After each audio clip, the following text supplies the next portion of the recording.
तर महाराष्ट्राच्या मुख्यमंत्रीपदाची खुर्ची अजित पवार आणि एकनाथ शिंदेंना सारखीच खुणावत असल्याचं आपल्याला अनेकदा दिसून आलंय।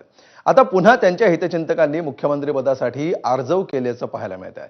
राष्ट्रवादीचे आमदार अमोल मिटकरींनी पुन्हा एकदा विठुरायाला साकडं घातलंय। काल कार्तिकी एकादशीनिमित्त मिटकरींच्या अकोल्यातल्या निवासस्थानी भजनाचा कार्यक्रम रंगला। यावेळी मिटकरींनी अभंग गात अजित पवारांच्या मुख्यमंत्रीपदाची इच्छा बोलून दाखवली। तर उपमुख्यमंत्री एकनाथ शिंदे यांच्या पत्नी लता शिंदे यांनीही आषाढीला शासकीय महापूजा करायला आवडेल असं म्हणत शिंदेंच्या मुख्यमंत्रीपदाची सुप्त इच्छा पुन्हा एकदा बोलून दाखवली।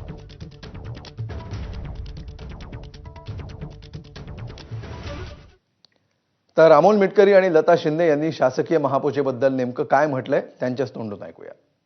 पुढच्या आषाढी एकादशीच्या पुढच्या निवडणुकीनंतर राज्याचे मुख्यमंत्री अजितदादा पवार होत आणि त्यांनी आषाढीची पांडुरंगाची सपत्नीक पूजा ही पंढरीला करो या अशी प्रार्थना आम्ही जगद्गुरु तुकोबारायांच्या चरणी आज पांडुरंगाच्या चरणी केलेली आहे आणि ती मी नेहमी करत आलोय।